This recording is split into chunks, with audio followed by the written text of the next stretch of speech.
पल्लवी जी छत्तीसगढ़ से। श्री हरिवंश। राधा वल्लभ श्री हरिवंश महाराज श्री। महाराज श्री, अगर मन से आपको गुरु माना है, दीक्षा नहीं ली है अभी आपसे, ऐसे में यदि शरीर छूट जाता है तो मेरी क्या गति होगी? आपके जन कहलाएंगे या नहीं? गुरु मानने का मतलब होता है हमारी बात पकड़ना। हमारी बात है राधा राधा राधा, राधा वल्लभ श्री हरिवंश। अगर ये आप जप रहे हैं तो निश्चित भगवत प्राप्ति होगी, क्योंकि नाम ही भगवत प्राप्ति कराता है। गुरु के संबंध से भगवान के चरणों में संबंध, भगवान के नाम में, भगवान के धाम में, भगवान की लीला रूप में, यही तो हमें प्राप्त होता है। तो यदि हमने मन से किसी संत को गुरु माना तो उनकी बात हम पकड़ें, खूब नाम जप करें, धर्म से रहें, भगवान की लीलाएं सुने, भगवान की लीलाएं गाएं और उनकी सेवा करें। ठाकुर सेवा घर में विराज, बस भगवत प्राप्ति हो जाएगी। जरूरी नहीं कि कंठी बंधवा ले। अगर गुरु की बात न माने तो कंठी बंधवाने से थोड़ी कल्याण हो जाएगा, और गुरु की बात मान ले तो भले ऐसा अवसर नहीं आया कि हम कंठी बंधवाएं, लेकिन हमने मान लिया है आपकी बात, तो वहीं पहुंचोगे जहां जिनकी बात मानी है। जो बात माने वही शिष्य, बात न माने तो शिष्य किस बात का। तो खास बात तो है बात मानना। आपने मान लिया, सब बात बन गई। रेणुका जी उज्जैन से। राधा वल्लभ श्री हरिवंश। गुरुदेव, आपके चरणों में कोटि कोटि प्रणाम। सदगुरुदेव भगवान, हमारे द्वारा दीक्षा से पूर्व जाने या अनजाने में पाप या अपराध बने, उनका दंड क्या हमारे शरीर में त्रास या स्वप्न में कष्ट देकर भी भुगवाया जा सकता है? अभी तो इस जन्म का नहीं चल रहा, अभी तो पुराना गोदाम का ही चल रहा है। बहुत जन्मों से हमारे सब हिसाब किताब जमा हो, तो भगवान कृपा करके क्षमा करें, तभी निस्तार हो सकता। हम भोग कर कभी पार नहीं हो सकते। नाम जप करते रहो, जो दुख सुख आवे समान भाव से सहने की चेष्टा करो। देखो, श्रीमद् भागवत में लिखा है कि जो प्रतिपल ये सोचता रहता है कि हमारे ऊपर भगवान की बड़ी कृपा है और हर समय नाम जप करता है, आए हुए प्रारब्धवशात सुख दुख को सह लेता है, तो उसको ऐसे भगवत प्राप्ति हो जाती है जैसे पिता की प्रॉपर्टी पर पुत्र का अधिकार, ऐसे भगवत प्राप्ति हो जाती है। दुख सुख को जैसा भगवान भेज रहे हैं चुपचाप सह लो। तुम्हारे नहीं, सबको आता है, सबको। बड़े बड़े महात्माओं को, रामकृष्ण परमहंस जी के गले में कैंसर था, भाई जी हनुमान प्रसाद पोद्दार जी के हाथों में था। प्रारब्ध भोग किसी को नहीं बख्शता है, भोगना पड़ता है। पर हम भगवान का सहारा लिए हैं, प्रभु का नाम का, तो फिर वो हमारे ऊपर प्रभाव नहीं डाल पाएगा जैसे हमारे ऊपर है। पर अगर प्रभाव डाल देता तो हम आपसे बात कैसे कर पाते? व्हील चेयर में चलते, पड़े रहते। पर वो प्रभाव नहीं डाल पा रहा। ये हमारी किशोरी जी की कृपा, ये रसिकों की कृपा, आप सबकी सद्भावना। क्योंकि अगर हम पढ़े रहें तो आप कैसे मिलोगे? तो आपके अंदर मिलने की इच्छा, तो प्रभु हमें मिलने लायक बनाए हुए हैं। नहीं, प्रारब्ध कर्म तो बहुत पहले ही हमारे शरीर को नष्ट कर दिया था। दोनों किडनी फेल है, जिनमें मतलब कैसे चल रहे हैं हमें खुद पता नहीं है, कैसे प्रभु चला रहे हैं उन्हीं का खेल है। तो प्रारब्ध भोग तो भोगने पड़ेंगे, कोई भी हो, अवश्य में वो भोगतव्य, भगवान के वचन है। हाँ, इन्हें भोग लो और पुराने कर्मों में आग लग जाए और नई फसल हमारे दाना न दे पावे, बस खत्म हो गया। जो नए कर्म हैं वो हमें कष्ट न देने के लिए नष्ट कर दिया जाए, वो भगवान करेंगे। पीछे जो जमा है उसमें भगवान आग लगा देंगे। अभी जो आ रहा है, शरीर जिससे बना है, इसको भोग लेते हैं, राधा राधा राधा, और श्री जी के पास पहुंच जाते हैं। अब जो पाप हमने इस जन्म में किए हैं वो शरणागति के प्रभाव से नष्ट हो जाएंगे। पर आगे वो पाप ना हो तो, अगर आज शरणागत हुए हो और फिर वही शुरू कर दिया तो पीछे का रजिस्टर जुड़ जाएगा, फिर नहीं कटेगा। ये रजिस्टर तब कटता है जब अवलौ नशानी अब ना नशा, आज तक की अब नहीं करूंगा, तो पीछे के भगवान माफ कर देते हैं। गुरु मंत्र मिलने पर, शरणागत होने पर वो भगवान उन पापों को नष्ट। पर प्राय ऐसा नहीं होता। जहां वो फिर नए कर्म किए, वो पुराने कर्म जुड़े, कष्ट पाया, तो उसको लगता है यार कुछ भजन में ताकत नहीं, क्योंकि मैं राधा नाम जप रहा हूँ फिर भी दुखी हूँ, फिर भी परेशान हूँ। इसका मतलब आप गलत कर रहे हो। नहीं, दुख आएगा पर आप आनंदित रहोगे, ये खास बात है। अगर आप सही मार्ग में चल रहे हो तो हम ये नहीं कहते कि रोग नहीं आएंगे। भीष्म पितामह जी 6 महीना बाणों की सैया पर है, पर देखो भजन का लाभ, बड़े बड़े ब्रह्म ऋषि आसपास बैठे हैं और स्वयं भगवान अंतिम समय वहां पधारते हैं, हंस हंस के बात करते हैं, और भीष्म जी शरीर छोड़ते, ये भजन का फल है। वो किसी कर्म का फल है, बाणोसैया पर 6 महीने पड़े रहना। तो कष्ट आना कोई बड़ी बात नहीं, पर कष्ट में भगवान का स्मरण हो और मन प्रसन्न हो। सबसे बड़ा रोगों की निवारण की दवा यही है। अगर आपका मन प्रसन्न तो कोई रोग आपको नहीं गिरा सकता, और मन प्रसन्न नहीं तो कोई रोग ना हो तो भी आप परेशान हो। देखो, मन जब गिर जाता है नकारात्मक सोच में तो उसको फिर क्या कहते हैं, डिप्रेशन, नहीं, परेशान हो जाता आदमी। अगर नकारात्मक सोच आ गई तो, अगर सकारात्मक सोच तो उत्साह बढ़ता है। तो सकारात्मक सोच भगवान के भजन से बढ़ती है। भगवान कृपालु है। ये शरीर छूटने के पहले ही हमारा सारा हिसाब किताब हो जाए तो बढ़िया बनेगा, नहीं अगले जन्म में पता नहीं कौन से जीव जंतु बने, क्या हिसाब होगा उसमें। तो इसलिए खूब राधा राधा जपो, जो दुख सुखावे सहो, बुरा किसी का करो मत, क्योंकि अगला कर्म अगर बुरा करोगे तो पीछे वाले तुम्हारे जुड़ जाएंगे, माफ नहीं होंगे। इसलिए सावधान रहो। राधा वल्लभ लाल। राहुल जी, राधे राधे महाराज जी। महाराज जी, मन और माया क्या है? मन को माया से हटा के भगवान में कैसे लगाएं? मन ही माया है और कोई माया ही नहीं है। अपरा प्रकृति के अंतर्गत पंच महाभूत मन, बुद्धि और अहंकार, अष्टधा अपरा प्रकृति है, और जीव भगवान का परांश, परा प्रकृति कहा गया।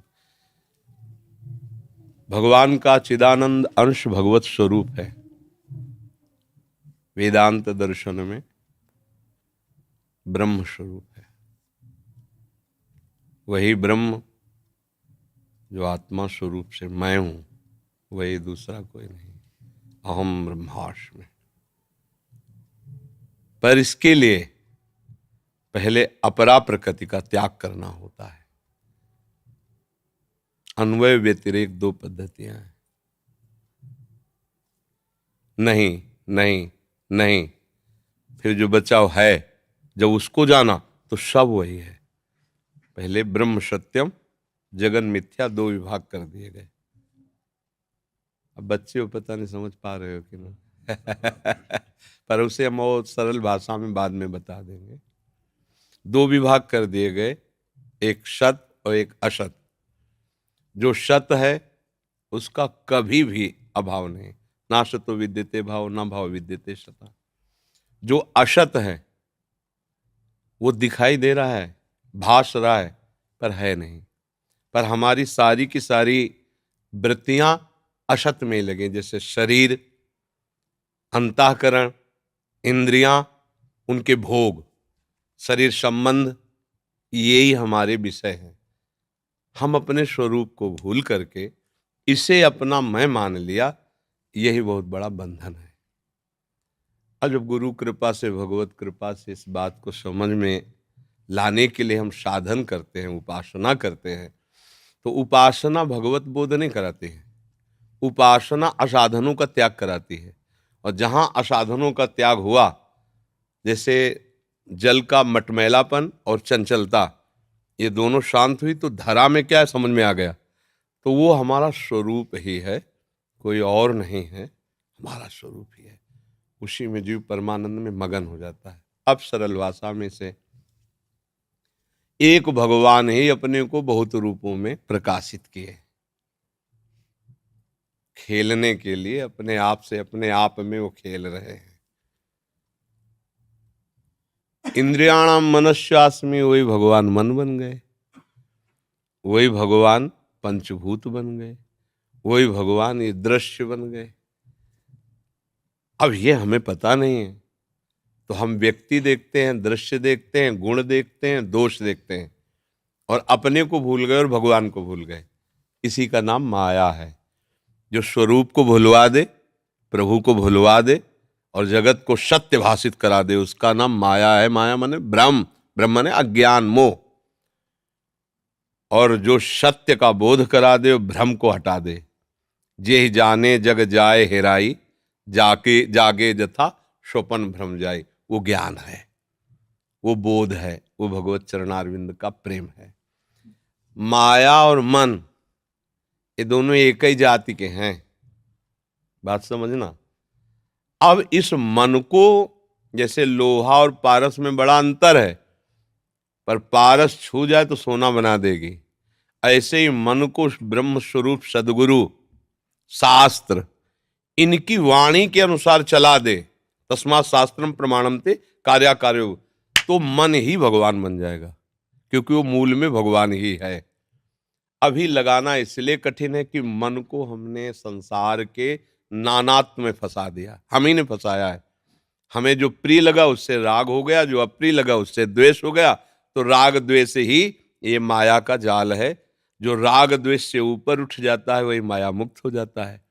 अब राग से मुक्त होने के लिए राग रूपी ही कांटे का प्रयोग करें, क्योंकि वैराग्य तो विवेकवानों का धन है।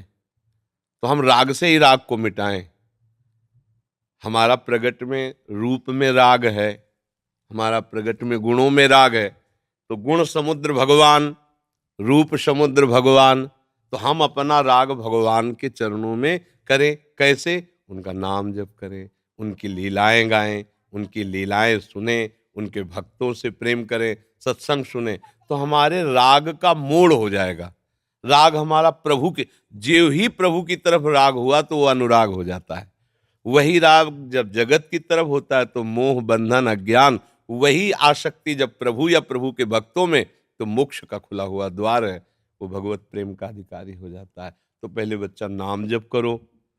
गंदा भोजन जिसे कहते हैं, गंदी आदतें जिसे कहते हैं, गंदे दृश्य, गंदे संभाषण, गंदी क्रियाएं, ये बताना नहीं है, सब कोई जानता है। इनका त्याग करके नाम जप करो, सब ठीक हो जाएगा। जिनके चरणारविंद के चिंतन मात्र से ऐसी सामर्थ्य प्रकट होती है कि चाहे वो प्रेम पाना चाहे, ब्रह्मबोध पाना चाहे या अन्य सिद्धियां पाना चाहे, सब प्राप्त हो जाता है। प्रणत कामदम भगवान के चरणों को कहा गया है, प्रणत कामदम। जो उनके चरणों में प्रणत हो गए, उनके कामनाओं की पूर्ति निश्चित, या फिर कामना का नाश होकर के आप्त काम, अपने स्वरूप का बोध। पर कुछ भी चाहे तो प्रभु से चाहे और खूब नाम जप करें। पर ये आजकल जो चला है ना, ये बिल्कुल हानिकारक है। ये जो परस्पर गंदे भावों का और उनको गंदा ना मानना, बॉयफ्रेंड गर्लफ्रेंड, ये जो और खान पान, ये सब बहुत गंदी बात है बच्चा। इसे हमारे सनातन धर्म को बहुत बड़ा एक कीड़ा रोग लग रहा है, जो ये पूरे के पूरे वृक्ष को खा जाएगा पक्का। हमारा सनातन धर्म सनातन मर्यादा से टिका हुआ है, पवित्रता से, हमारे धर्म का स्वरूप है। ये हमारे धर्म के खिलाफ है। बिना पाणी ग्रहण संस्कार के, बिना गुरुजनों की आज्ञा के व्यभिचार दोष से युक्त हो जाना, मनमानी खान पान करना, मनमानी, तो देखो उसी से आसुरी प्रवृत्ति बढ़ रही ना। अमुक जगह अमुक लोगों ने अमुक ऐसा आग लगा दी का, ये आसुरी प्रवृत्ति क्यों बढ़ रही? क्योंकि आप धर्म का त्याग कर रहे हैं, अधर्म की वृद्धि हो रही। तो अधर्म के ये परिणाम होते हैं कि आपको पता नहीं, जैसे आपका शरीर प्यारा है ऐसे सामने वाले का शरीर प्यारा है, आप उसके शरीर को काट रहे हैं, आप जला रहे हैं, उसके साथ आप दुर्व्यवहार कर रहे हैं, तो राक्षसी प्रवृत्ति बढ़ गई ना। इसका मतलब हमारे समाज में कोई कमी हो रही है, ये कमियां हो रही हैं। खान पान, छोटे छोटे बच्चे जिनको सतधर्म की शिक्षा होनी चाहिए, वो शराब पीने लगे। अभी उनको ब्रह्मचर्य पुष्ट करना चाहिए। देखो, जैसे गेहूं की फसल है और हमारे देहाती भाषा में उसे कहते हैं गलेथ। अगर वो गलेथ में आई और काट लो तो न भूस मिलेगा न दाना, और परिपक्व हो गई तो मनो अन्न पैदा होता है। ऐसे ही 25 वर्ष की अवस्था तक ब्रह्मचर्य परिपक्व होता है। इसके बाद गृहस्थी में जाए, हाँ, तो देशभक्त, भगवान का भक्त, सूरवीर, ऐसे बालक पैदा होते हैं। और पहले ही यदि ब्रह्मचर्य का नाश कर दिया तो जैसे उसमें न गेहूं न भूसा, ऐसे ही सारहीन जीवन होता है। संतानें भी होंगी तो सारहीन होंगी, न बुद्धि होगा, न बल होगा, न भक्ति होगी, न निष्ठा होगी। वही संतानें फिर माता पिता की पूजा बाद में करते हैं, गाली देना, पीटना, अनाथालय भेज देना, उनका तिरस्कार कर देना, क्योंकि आप धर्म से नहीं चले। तो आपकी नई अवस्था है, आपने प्रश्न किया, हम आदर करते हैं। नाम जप करो, अच्छे संस्कार लाओ। ये सब गंदी बातें हैं, जहाँ ये चल रहा है हम आपको संबोधन कर रहे हैं। एक दिन ऐसे समाज हमारा पतन के गर्त में गिरेगा जिसे कोई संभाल नहीं सकता। ये जो चला है ना नया, बिल्कुल नहीं। बच्चा को पता ही नहीं कि मेरे जीवन का हित क्या है, अभी नई अवस्था है। और कुमार्गगामी लोगों का संग, तो ऐसी स्थिति में हो जाते हैं, ना उनका जीना सही होता है, ना उनका किसी से मिलना सही होता है। मतलब इतना दिमाग खराब हो जाता है। अब जगह जगह उनको धोखा, जगह जगह, और वासना अंदर बढ़ती चली जा रही। अब ये बच्चे कैसे, संतों की बात सुननी नहीं, शास्त्र स्वाध्याय करना नहीं, संध्या बंदन नियम आदि कुछ है नहीं, अब कैसे समझावे कि तुम कैसे ठीक होगे। आप सोचो, जहाँ 4 विद्यार्थी बैठ के मिलते हैं वहाँ कहीं भी संयम की वार्ता नहीं रहती, गलत आचरण, गलत, ये कैसे होगा। हमारा नया समाज बहुत गिरता हुआ जा रहा है, इसलिए हम आपको शाबाशी देते हैं। इस अवस्था में आप धर्म से चलना चाहते हैं, आप अपने मन को प्रभु में लगाना चाहते हैं, आप लोगों और अपने दोस्तों को लगाओ। दोस्त वही है जो कुमार्ग से हटाकर सुमार्ग में लगाए। आज दोस्ती की जाती है कुमार्ग बढ़ावे के, ए तुम हमारे दोस्त हो, हमारा कहा मानो शराब पियो, हमारा कहा मानो व्यभिचार करो, हमारा कहा मानो गंदे आचरण। नहीं, ये दोस्ती नहीं, ये दुश्मनी है। दोस्ती तो ये कि हमारे मित्र हो, अगर हमारी मित्रता है तो तुम्हें शपथ है आज के बाद तुम मदिरा नहीं पियोगे, मांस नहीं खाओगे, पर बहन बेटियों की तरफ गंदी दृष्टि नहीं। देखो, इसमें जब ब्याह हो फिर गृहस्थ में जाओ तो भगवान की कृपा प्राप्त होती है, ये भी भगवान की पूजा है, संतानोत्पत्ति भी भगवान की पूजा है। पर ये तो नहीं है ना। कैसी बुद्धि भ्रष्ट होती चली जा रही समाज की। छोटा सा बालक गर्भ में पल रहा है, उसकी हत्या कर देना, भ्रूण हत्या, गर्भ, हम कैसे समझावें। लोगों को लगता है ये सब क्या है, ये तो बाबा जी हैं, इसलिए सब, तुम परिणाम नहीं भोग पाओगे जब उसका आएगा, क्योंकि हर क्रिया का परिणाम है ना। आपका अधिकार जीने का है, शरीर नष्ट करने का नहीं। अपने भी अगर अभी आपकी रिपोर्ट कर दी जाए कि आपको हमने आत्महत्या करने से बचाया, आत्महत्या कर रहे थे, तो आपको सजा मिलेगी, तो मतलब हमारी सरकार तुम्हें क्षमा नहीं करेगी, फिर भगवान तुम्हें कैसे क्षमा कर देंगे। तुम्हारा जीवन है, तुम्हारे मंगल के लिए, तुम मंगल व्यवहार करो, इसके अपने साथ मंगल व्यवहार नहीं कर सकते, फिर दूसरों के साथ दूसरों का जीवन नष्ट कर देना। इसलिए बहुत सावधान रहो। यही माया है जो शास्त्र और संतों की बात न सुनने को मिलती है, न समझने देती है। अगर समझ गए तो गृहस्थी में रहते हुए में महात्मा हो। महात्मा एक स्थिति है, अगर भेष हो, स्थिति हो तो क्या कहना है, पर भेष है, स्थिति नहीं तो नाटक है। स्थिति का नाम महात्मा है। हाँ, जो सर्वात्म भाव से सर्वे भंतु सुखिना सर्वे संत निराम, ये महात्मा का स्वरूप है। खूब भजन करो बच्चा, गंदे नशा आदि ये सब ना करना। करते हो क्या नशा वशा है? हाँ, ना करना। ऋषिपाल खतौली से। गुरुदेव, आपके चरणों में सादर प्रणाम। गुरुदेव, शरीर संसार से अनासक्ति होने का सबसे सर्वोत्तम साधन कौन सा है? नाम जप। नाम जप से शुद्ध विवेक जागृत होता है, और विवेक से ही सत असत का भाव बनता है। सत है श्री भगवान, असत है शरीर संसार। असत का त्याग करने की सामर्थ्य विवेक में है। विवेक भजन से होता है, और भजन साधु संग से होता है।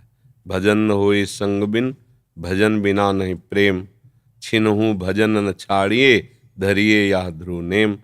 तो हम ऐसे भगवत प्रेमी महात्माओं के वचन सुनते रहें, जिनसे हमारे नाम जप में प्रीति हो, और हम हर समय नाम जप करते रहें, सब ठीक हो जाएगा।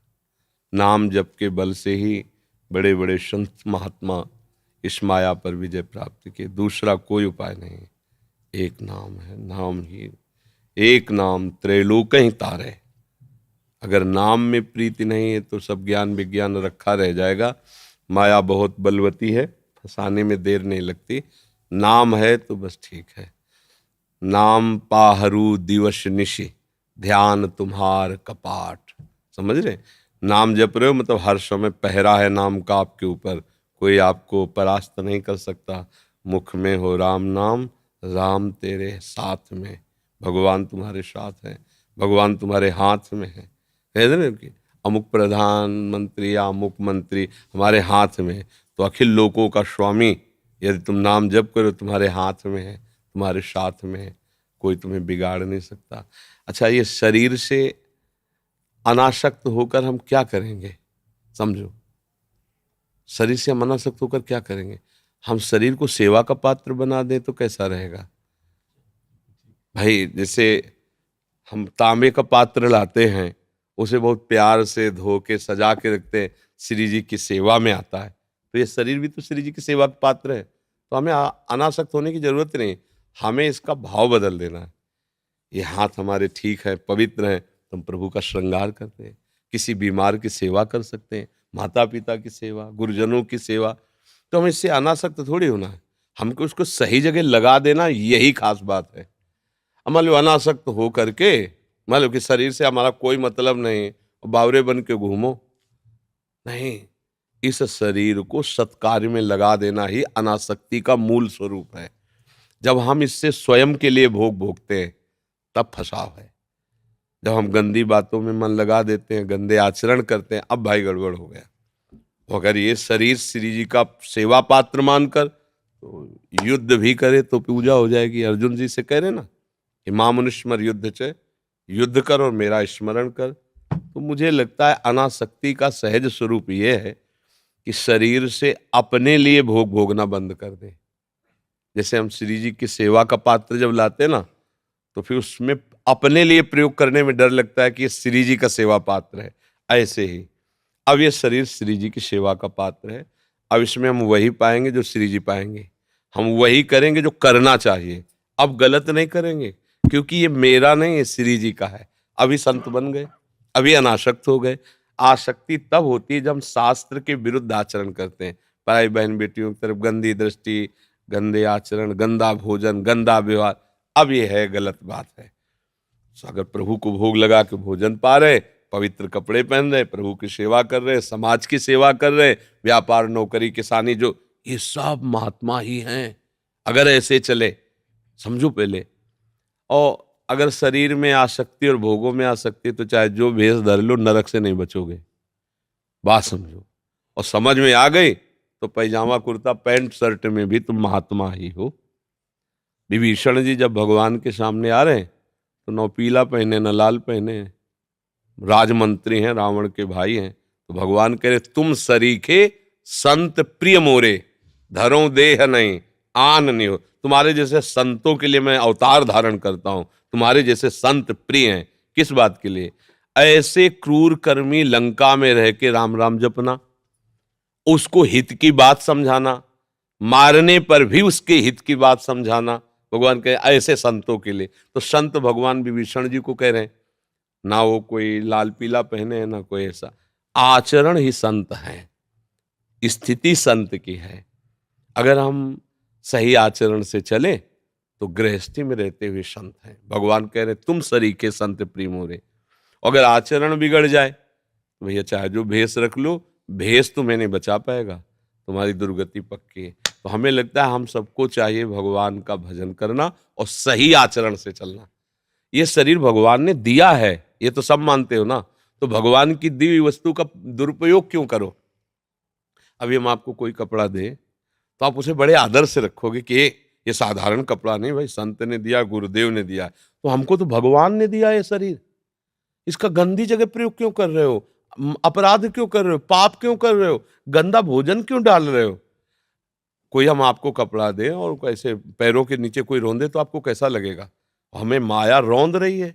ये शरीर भगवान ने दिया है, हम राजी हैं, हमें दुख नहीं हो रहा कि हम पाप कर्म कर रहे हैं, हम अधर्म कर रहे हैं, हम गंदी चीजें खा रहे हैं जो नहीं खाना चाहिए, जो नहीं पीना चाहिए। ये सुधार, ये अनासक्ति है, इसको सीखे। अनासक्त का मतलब नहीं कि कपड़े उतार दिए या ऐसे, ये सब बाहरी बात है, सच्चाई नहीं है इसमें। सच्चाई हृदय की बात है, हृदय से प्रेम करो। देखो गोपी जनों को जितना आदर अध्यात्म में मिला है, आज तक उतना आदर किसी को नहीं मिला है। आप शास्त्र पढ़ के देख लो, ग्रंथ पढ़ के देख लो, कहीं अच्छा गोपीजन गृहस्थी में रह रही थी, नहीं रह रही थी, पति पुत्र आदि की सेवा कर रहे थे, भागवत पढ़ के देख लो, पर उनका एक एक वृत्ति भगवान में लगी थी। वो जो भी कर रही थी भगवान के लिए कर रही थी, रात दिन केवल मुरारी पादार्पित चित्त वृत्ति, कृष्ण कृष्ण कृष्ण। तो बड़े बड़े परमहंस सुखदेव जी उनका इस गा रहे, उद्धव जी उनकी चरण धूल माथे पे लगा, बड़े बड़े महात्मा गोपी जनों की गोपी प्रेम की ध्वजा। तो आप यहीं देख लो, अध्यात्म में जो सबसे ऊंचाई पर है वो गोपीजन है। और गोपीजन है क्या? भगवान के प्रेम में मतवाली। तो सार बात निकल के आई ना, नाम जप करो, भगवान के प्रेम में हो, जहां हो वही महात्मा हो। तुम परेशान होने की थोड़ी जरूरत है, समझ गए? मंजू जी राजस्थान से। सतगुरुदेव भगवान आपके चरणों में कोटि कोटि प्रणाम। गुरुदेव, हमने किसी बुजुर्ग की सेवा के बदले प्रभु से भक्ति मांगी थी, क्या ये सही है? और व्रत किए थे पहले, अब शरणागत हो गए, उनका उद्यापन करना चाहिए या नहीं? ये तो हम कह रहे हैं वृद्ध की क्या, किसी की भी सेवा करके मांगना यही चाहिए कि भगवान प्रसन्न हो, भगवान की भक्ति मिले। और सब व्रतों का फल भी है, भगवान के चरणों में भक्ति हो जाए। तो उद्यापन अगर राधा वल्लभ जी के चरणों की शरण में हो तो कर देना चाहिए, क्योंकि हमारी रस रीति में एकमात्र श्यामा श्याम, ना कोई अन्य कोई साधन बल नहीं। बस लाडली जी का खूब भजन करो, उनकी लीला गाओ, उनकी सेवा में मगन रहो। हमारा जो निकुंज रस है, इसमें फिर अन्य साधनों को भी, सर्वेषु साधन वरिष्ठ चिरम निराशा। हमारी तो महारानी जो श्यामा जी का सारा बल, हमारी वही साधन है, वही साध्य है। ये तो प्रेम मार्ग है ना, तो ऐसा करना। और सब जितने भी साधन हैं ये फूल हैं। संयम नियम व्रत जितने, संयम नियम फूल, और फल ज्ञाना, और हरिपद रति रस वेद बखाना। शास्त्र ऐसा कहते हैं कि जितने साधन हो सब फूल हैं। तो फूल जब फल लगे तब बात बनी, तो उसका फल है ज्ञान, भगवान के सिवा और कोई अपना नहीं, ये ज्ञान हो जाना।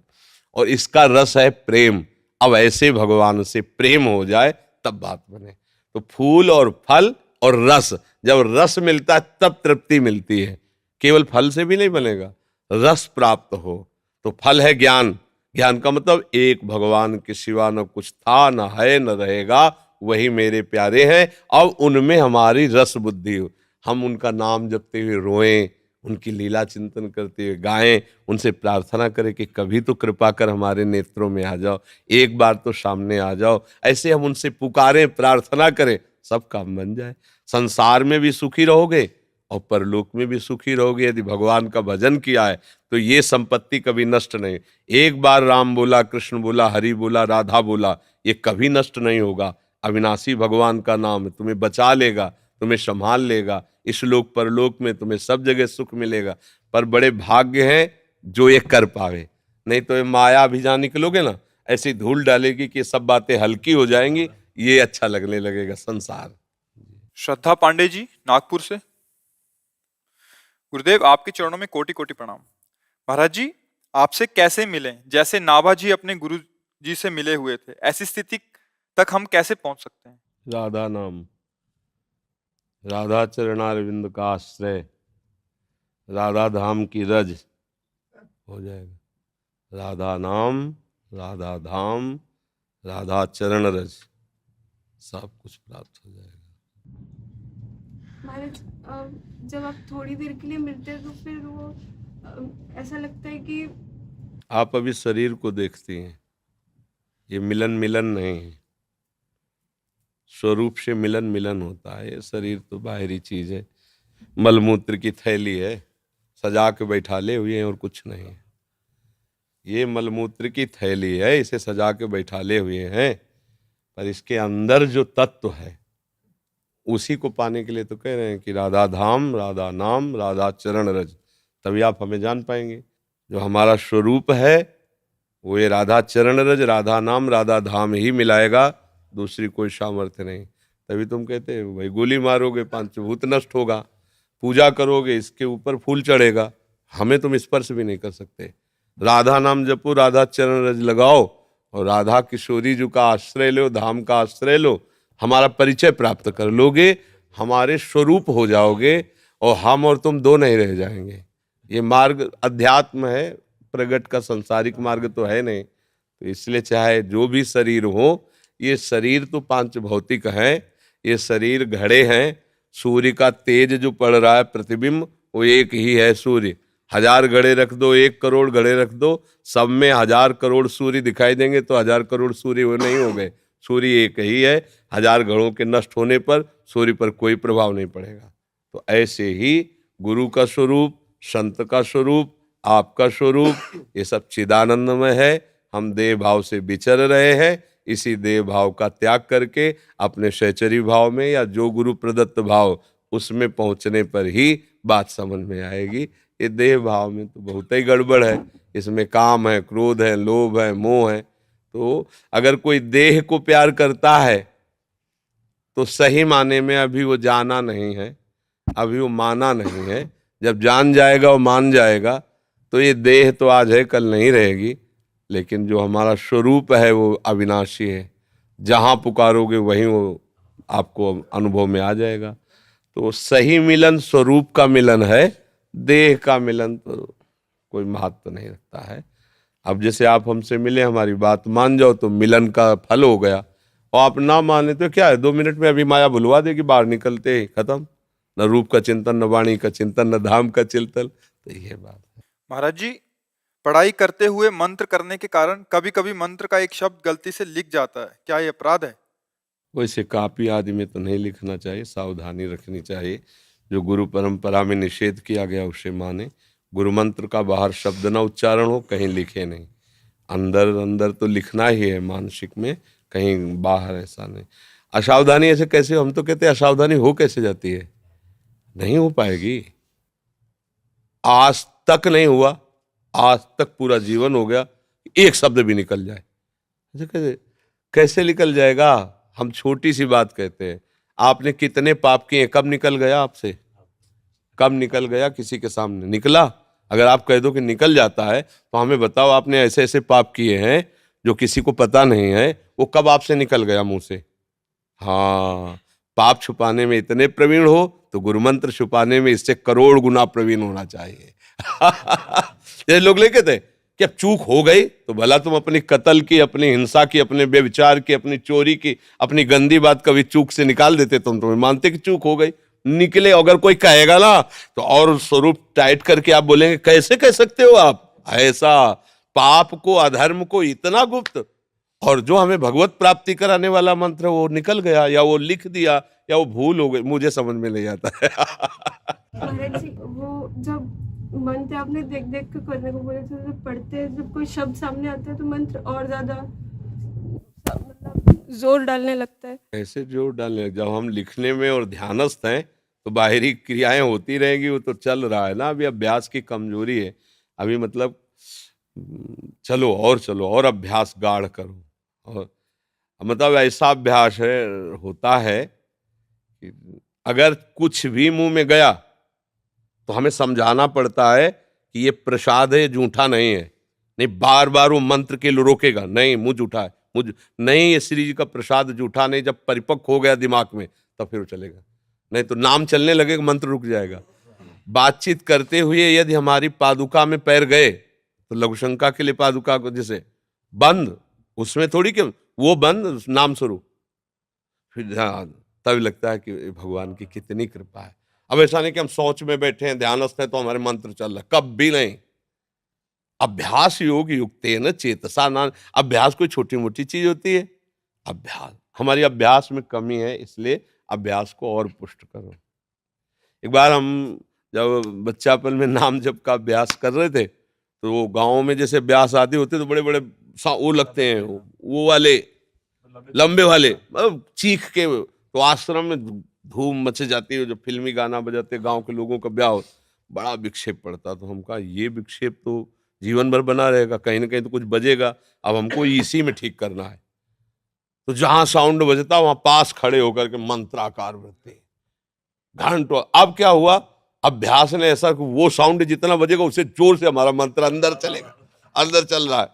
कहीं भी फेल नहीं होना, भूखे रहकर, भोजन करके, भीड़ में, एकांत में, थके में, स्वस्थ, हर समय हमें भजन का अभ्यास कर लेना है। जैसे देखो आर्मी के जवान को पहाड़ में, ठंडी में, गर्मी में, लेट के, कूद के, शांत, मतलब हर तरह से तुम्हें अपने आप को बचाना और शत्रु का नाश करना है। ऐसे ही हर तरह तुम्हें भजन में परिपक्व होना है और माया तुम पर आक्रमण न कर पाए, ये बचाव रखना है। ये छोटा मोटा युद्ध थोड़ी है, आजीवन का युद्ध है। भगवत प्राप्ति का मार्ग आजीवन का युद्ध है। ये महाभारत से भी बड़ा है। महाभारत में तो 18 दिन में फाइनल हो गया, यहाँ पता नहीं कितने दिन जीना है, पूरे जीवन भर हमारा दुश्मन जोरदार है। काम, क्रोध, लोभ, मोह, मद, मत्सर कब मार के गिरा दे कुछ पता, इसलिए हर समय अलर्ट, सावधान। अगर सावधानी हटी तो दुर्घटना घटी। हर समय राधा राधा राधा राधा, सावधान होकर चल।